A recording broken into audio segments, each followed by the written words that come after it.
The sound she made when the key didn't work was almost funny, like a squirrel hiccuping.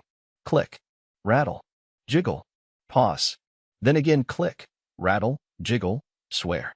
I was sitting on the staircase inside, lights off, holding the key I just replaced hers with. It was still warm in my palm.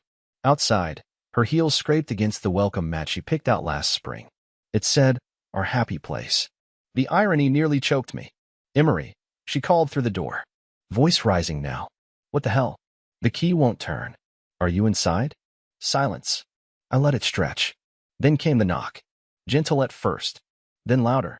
"Emery, don't play games. It's freezing. Let me in." She had a to-go box in her hand. I could see it through the sidelight window. A clear plastic container with something leafy and expensive. I imagined Theo, still at the restaurant, smiling like the smug idiot he probably was, not knowing the woman he kissed goodnight was locked out of the home she thought was hers. She pulled out her phone and called me. My cell lit up in my lap. I answered, but didn't speak. "Why is the door locked?" she snapped. "Why did you change the lock?" I whispered, "This isn't your house anymore." She laughed. Actually laughed. A dry, condescending little huff. "What are you even talking about?" I stood up slowly. My legs were shaking not with rage, just with months of holding it all in. "You said dinner with Amanda." "That's what you said." "Amanda." "Emery, open the damn door." I did. 6 years ago. That shut her up. I leaned against the wall and waited. I wanted her to say something real. Not perform. Not manipulate. Just say something human. But all she said next was, "You're being insane. You can't lock me out of my own house." And there it was. That word again. Her favorite. Insane. Used to deflect, dismiss, minimize. She'd used it when I cried in the driveway last winter. She used it when I begged her to talk to me instead of texting someone at 2 a.m. I walked to the front door, placed my hand against it gently, and whispered loud enough for her to hear. "There's a hotel 2 exits down. They allow late check-ins. You'll need a place to think. Emery." But I'd already hung up. Outside, she called my name again. But inside, it was peaceful for the first time in months. I just stood there and listened. I didn't sleep that night. Not really. I lay on the living room floor with a blanket draped over me and Moose curled up against my feet, his soft breaths the only sign that time hadn't frozen completely. I wasn't crying. I wish I had. Crying would have felt more honest. But what I felt was emptier than tears. I kept listening for any sound outside, but she didn't knock again. I imagined her walking down the driveway in those ridiculous heels, trying to figure out who she could call at midnight who didn't already know the truth. Sometime around 3 a.m., I finally stood up and walked into my kitchen. I opened the fridge and saw the half-eaten casserole I'd made the night before, the one she claimed she wasn't hungry for. I almost laughed. She didn't even bother pretending anymore. She just didn't want food made by me. That stung more than it should have. By morning, I had a plan. Not a revenge plan. I'm not that guy. I wasn't going to slash tires or post dramatic Facebook rants. But I knew I needed something to make the moment real, to show her, and maybe myself, that the switch had flipped. That I wasn't going to stand around waiting for her to hand me scraps of affection anymore. She called 3 more times before 10 a.m. I let them ring out. She didn't bother with voicemails anymore. Probably figured I was sulking, or trying to make a point. In her world, everything was about dramatics. Maybe she thought I was trying to punish her for staying out late. The truth? I wasn't punishing her. I was protecting myself.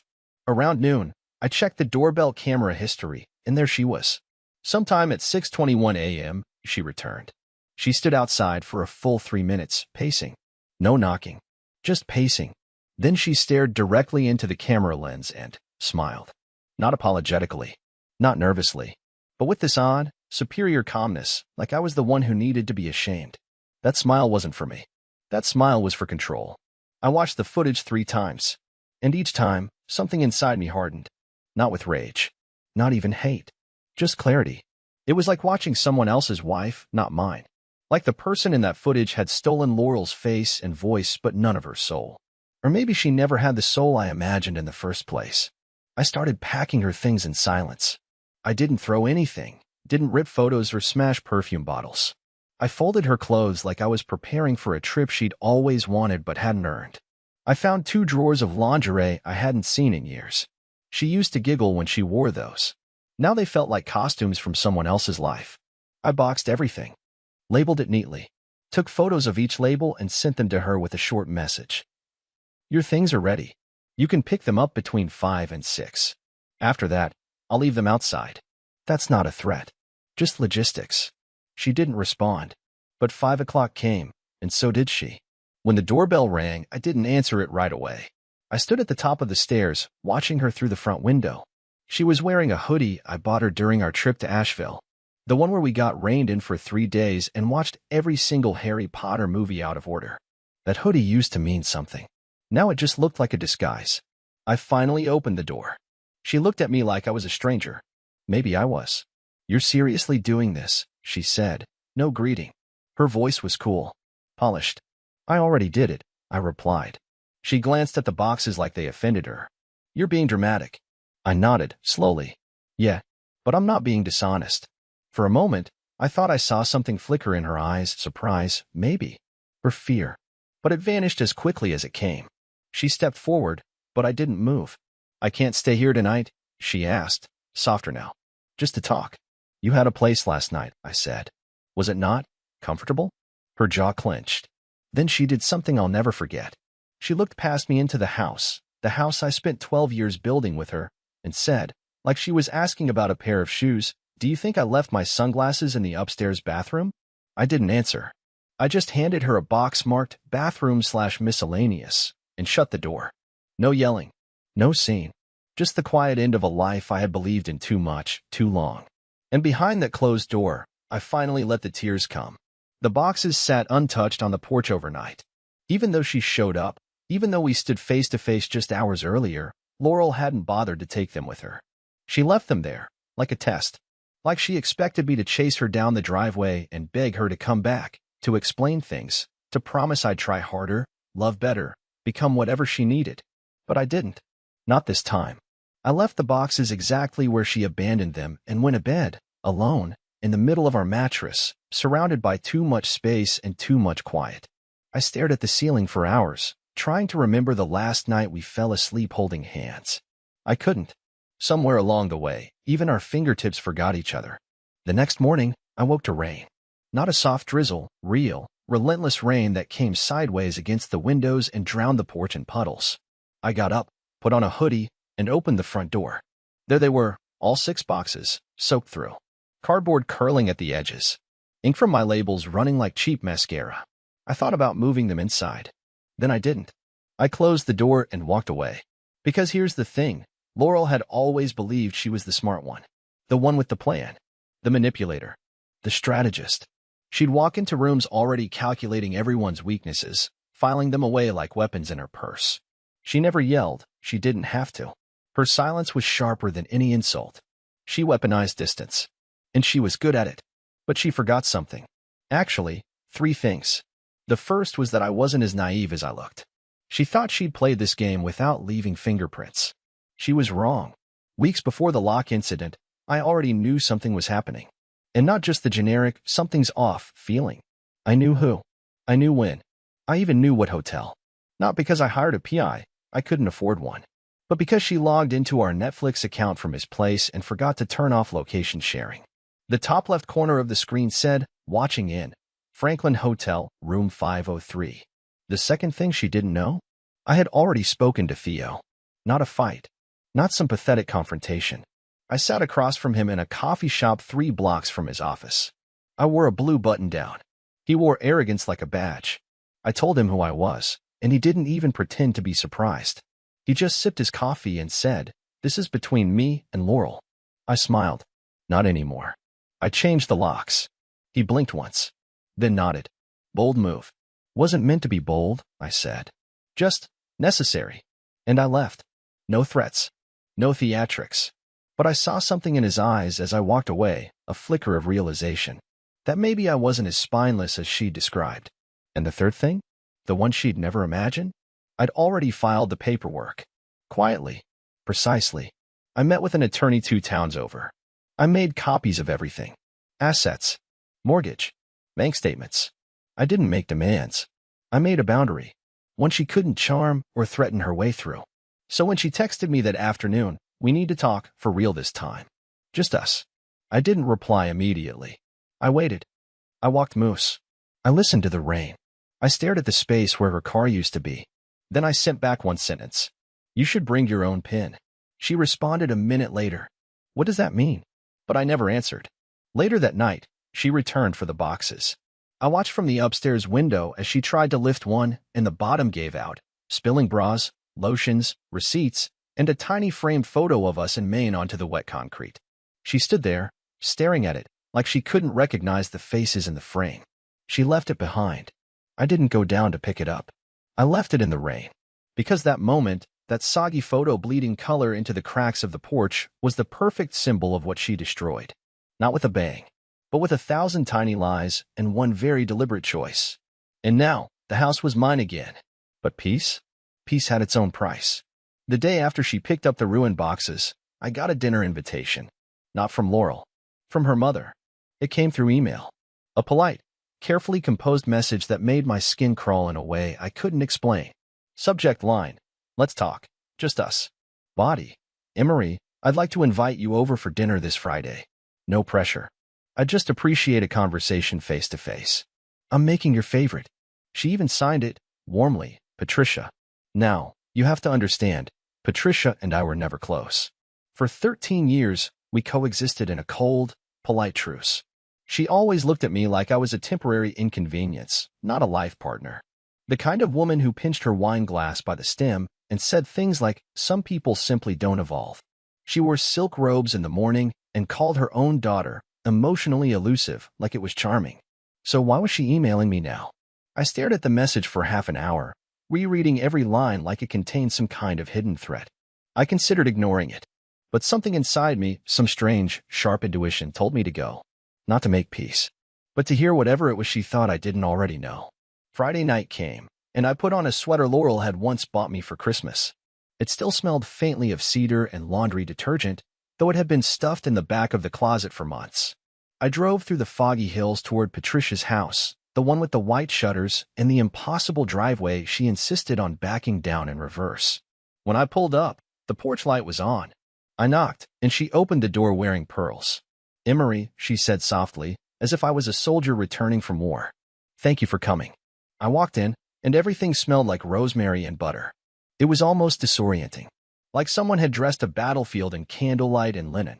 Dinner was already plated. I sat. She poured wine. You probably hate me, she said before I even picked up a fork. I don't, I replied. But I'm not sure why I'm here.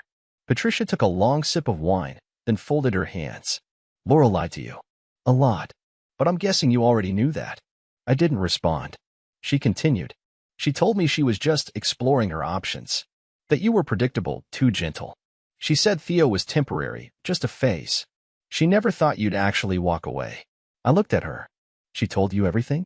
She always has. Whether I asked or not. A silence stretched across the table. I could hear the grandfather clock ticking in the other room. I need to tell you something, she said, voice lowering. Something she never wanted you to know. That made my heart stall. She's been planning to leave since January. She didn't know how to do it without risking the house. She was waiting for the right moment or the right legal advantage. But when you changed the locks, it ruined the plan. That's why she's unraveling. You weren't supposed to make the first move. My skin prickled. She was going to take the house? I asked, stunned. Why? She never even wanted to live here when we bought it. She wanted the security, Patricia replied. And she thought if you looked like the one who shut her out, she'd have leverage. I stood up slowly. Why are you telling me this? Patricia looked tired. Older than I remembered. She touched the edge of her wine glass but didn't lift it. Because I think you loved her. Actually loved her. Not for what she gave you, but for who you believed she was. And because she's never loved anyone more than herself. I didn't know what to say. Part of me wanted to scream. Part of me wanted to laugh.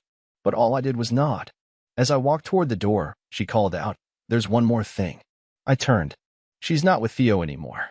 I froze. Since when? He dumped her. 3 days ago. I swallowed. Why? He said, and I quote, "She scares me." That night, I drove home with the windows down, the cold air slicing across my face. I didn't feel triumphant. I didn't feel vindicated. I just felt free, in the kind of quiet, unfamiliar way that doesn't rush in like a storm, but arrives like a whisper. But the peace wouldn't last, because Laurel was coming back. And this time, she wasn't knocking. It was Sunday morning when I heard the back door open. Not knock, not creak, not jiggle. Open. At first I thought maybe I'd forgotten to relock it after taking Moose out, but I never forget things like that anymore. I'm not that version of myself, the distracted, overworked fool who missed every red flag because he believed love was immune to erosion.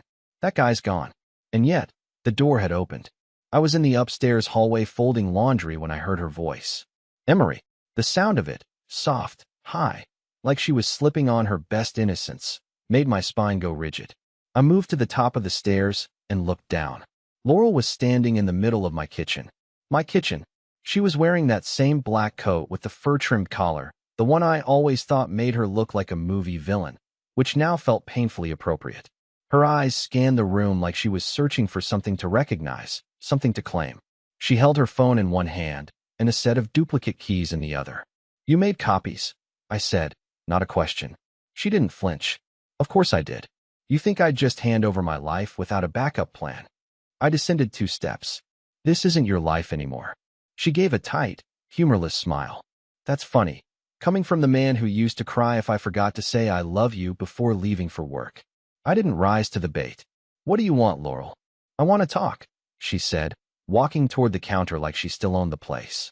And before you say anything, no, this isn't about getting back together. I'm not here to throw myself at your feet or beg for forgiveness. I know you'd love that, but no. She paused, picked up one of the mugs drying by the sink, the blue one with the chipped handle, and turned it slowly in her hands. You're doing all this to prove a point, she said. Changing the locks, boxing up my things, talking to my mother. You talked to Patricia? I asked. She laughed once. She sent me a photo of the dinner table, told me I lost something I'll never replace. She rolled her eyes. You two deserve each other. I didn't ask her to. It doesn't matter, she interrupted. I didn't come to fight. I stayed on the staircase, close enough to see her clearly, far enough that I wouldn't be tempted to close the distance out of habit or weakness. She looked around again. You changed the curtains, she said. Yes. And you took down the photo wall. Yes. She sighed softly. You know, I thought I'd hate you by now. I'm sure you tried, I said. She nodded slowly, eyes never meeting mine. I thought I'd hate you, but I don't. I envy you. I didn't know how to respond to that. Part of me wanted to laugh. Part of me wanted to yell. But mostly I just felt tired. Laurel, why are you here? She turned toward the window. Because Theo wasn't what I thought he'd be. Because the apartment I rented smells like mildew. Because every night I lie awake wondering how someone as gentle as you managed to become so unbreakable. I walked the rest of the way down the stairs. She turned to face me. I made a mistake. You made a choice, I corrected. A long pause passed between us. Her face shifted, not into guilt, but something stranger. Almost curiosity. Who is she? She asked suddenly. What? Who is she? The woman who taught you how to say things like that. Who helped you find this version of yourself. I stared at her, blinking slowly. There's no one, I said, and I meant it. But in that moment, I could see it, her plan forming. She didn't come back to apologize. She came back to compete. To re-enter the game not because she missed me, but because she missed control. Don't do this, I said quietly. Her smile returned, cold and graceful, like a mask slipping back into place. You think locking me out was the end of the story, Emery, she whispered. But I'm not finished. She walked out the front door without another word. And this time, she didn't need a key. Because she had something more dangerous than a key. She had intention. And I realized, far too late, that locking someone out doesn't mean they won't find another way in. For the next 2 days, nothing happened. At least, not in the traditional sense. No surprise visits, no texts, no key scratches on my car door. Just silence. And for a moment, I started to believe maybe that was it. Maybe her storm had passed, and she'd found someone else's roof to crash under. But silence from Laurel was never just silence. It was strategy.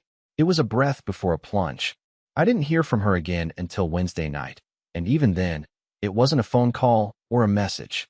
It was voicemail, 6 of them, left back-to-back at 2:13 a.m. I hadn't heard the phone ring because I'd muted it before bed, but there they were, stacked neatly in my inbox like little landmines. I played the first one. A low buzz of background noise. Music, chatter, maybe clinking glasses. Then her voice, slurred slightly, but unmistakably hers. Hey, Emery. I don't know. I know I'm not supposed to call. I know you think I'm the enemy now. Maybe I am. But I'm not. I'm not all bad, you know. Click. That was it. The second started immediately after. I mean, I did what I did, okay? I messed things up. But you made it so easy to walk away. You always did. You'd just sit there, looking like a kicked puppy, and I'd get so tired of waiting for you to grow teeth. I paused the message, heart pounding. What did that even mean? The third voicemail hit harder. I saw your Instagram. That stupid post with the tree and the quote about healing. Who are you healing from, huh? Me? Or the version of me you made up in your head? That one lingered. Because I hadn't posted anything. I reopened the app, and there it was. A photo I'd taken days earlier, just a bare tree against a winter sky. No caption. No hashtags. Nothing special. I'd posted it late at night and forgotten about it. But she hadn't. I pressed play on the fourth. You think people don't talk, Emery? You think I don't hear things? My cousin saw you at the bar with that brunette girl, the one from your office. You looked happy. Is that what this is? Some midlife reinvention? Are you going to start wearing leather jackets next? I froze. I hadn't been on a date. Not once. The brunette girl? That was Erin from accounting. We'd met for a drink because our department lost 2 employees and she was panicking about payroll. But now I understood. She was spiraling. The fifth voicemail was the worst. I was never going to leave you. I was just figuring things out. You rushed it. You locked the door before I could even knock. And the last one? Pure venom. You don't get to rewrite the story, Emery. You don't get to be the victim. You don't get to pretend you were some innocent bystander in a marriage you barely showed up for. Click. I sat there for a long time, just holding my phone in the dark, those messages echoing in my ears. It was strange. In all the chaos of the past few weeks, I'd never truly been afraid of Laurel. Confused by her, yes. Hurt by her, definitely. But afraid? Now I was. Not of what she'd do, but of how far she might go to feel in control again. And she was already starting to distort the narrative. The first crack in the glass. That evening, I got a call from my boss. Very casual, very polite. Hey, just checking in. Everything all right at home? I said yes. Of course. Why? Oh, it's just, someone called anonymously and mentioned something about your emotional stability. Said you might not be in the right headspace to manage a team right now. I gripped the edge of the kitchen counter. Laurel. She was already planting seeds, turning quiet revenge into collateral damage. That night, I changed every password I had. Email, bank, socials. I installed a new camera on the back porch. Moose slept with one eye open, and I started documenting everything. Because when someone like her starts losing control, they don't beg, they build a trap. And I had a sick feeling she was far from finished building hers. Friday night, I woke up gasping. Not from a nightmare, from silence. That kind of thick, paralyzing quiet that presses on your chest like wet cement. The kind that tells you something is wrong before you even move. Moose wasn't at the foot of the bed. The house was completely still. I checked the time, 3:17 a.m. When I sat up, I felt it instantly. Something was different. The pillow beside me, the one I hadn't touched in weeks, had been moved. I reached under it instinctively, and there it was, a piece of folded paper. Not typed, not sealed, just tucked there like a whispered threat in handwriting I knew too well. Black ink, slightly smudged, one corner torn like it had been pulled from a notebook in a rush. It read, "You think you're safe because you have locks. But I've always known the parts of you that are still unlocked. The ones you never guard. The ones that kept hoping I'd come back. No name, no date, no signature. But I didn't need one. I jumped out of bed, heart hammering, and ran to check every door and window. Everything was locked. Deadbolts secure. Nothing broken, no signs of forced entry. But someone had been inside my house while I slept. Not robbed. Not vandalized. Invited by memory. By something I hadn't purged completely. And I knew, beyond any doubt, that it was her. Laurel wasn't just sending voicemails now. She was escalating. Not loud. Not violent. Just surgical. The kind of psychological invasion that doesn't leave bruises, just shadows. I checked the backyard cam footage. It was dark, grainy. But at 2:41 a.m., motion detection activated. A figure. No face. No clear shape. Just the silhouette of someone walking away from my house toward the woods that bordered the property. Calm. Unhurried. Confident. Like they knew they didn't need to run. I downloaded the clip and emailed it to myself. Then backed it up, Twice. I didn't call the cops. Not yet. What would I even say? Hi, my ex-wife may or may not have snuck into my house and left a cryptic note under my pillow. They'd ask for proof. They'd ask if I'd given her a spare key. They'd ask if I had a restraining order. I had none of those things. Instead, I called the one person I hadn't spoken to since this started. Erin, from accounting. The brunette at the bar Laurel had mentioned in her voicemails. She answered on the second ring. Emery, are you okay? I nearly cried hearing that question. I didn't realize how badly I needed someone to ask it. I need a favor, I said, keeping my voice low.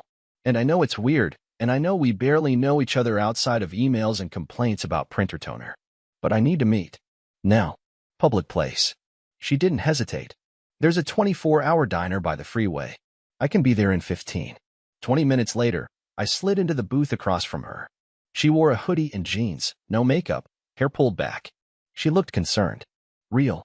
Present. Like the opposite of everything I'd been drowning in for months. I handed her the note. Her eyes scanned it twice, then looked up at me. She wrote this. I nodded.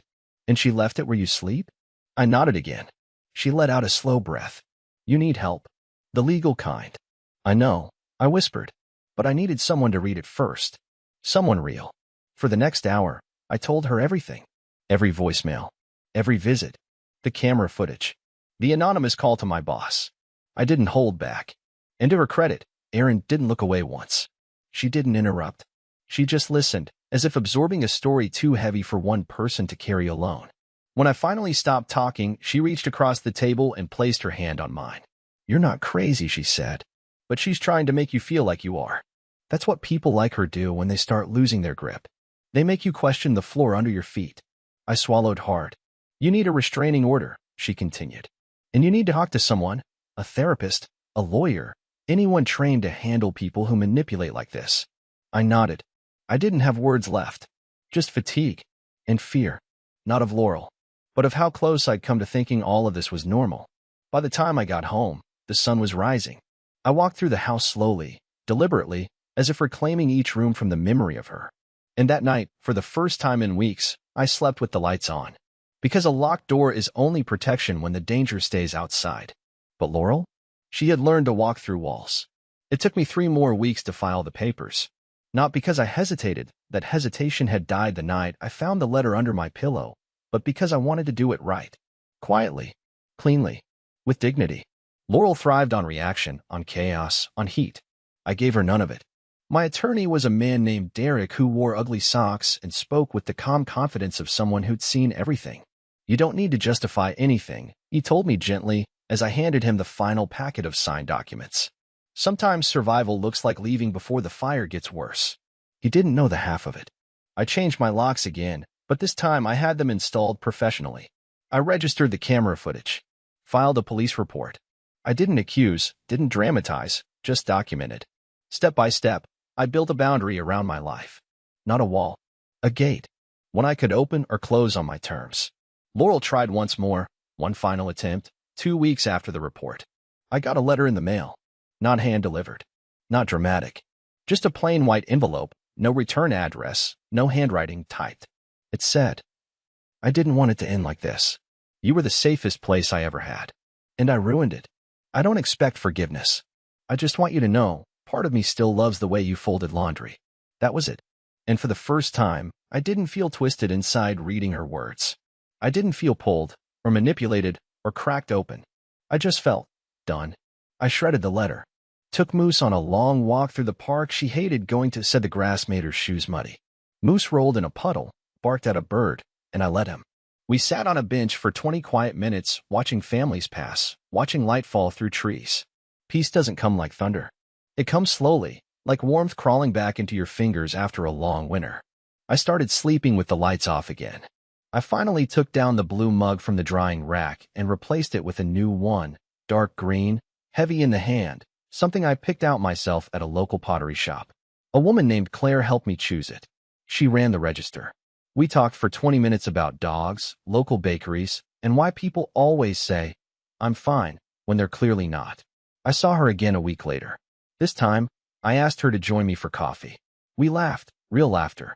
The kind that doesn't come from irony or pain or survival. The kind that bubbles up because it wants to be heard. It's not a love story. Not yet. But it's something. The locks on my doors are stronger now. But more importantly, the lock on my self-worth is finally in place.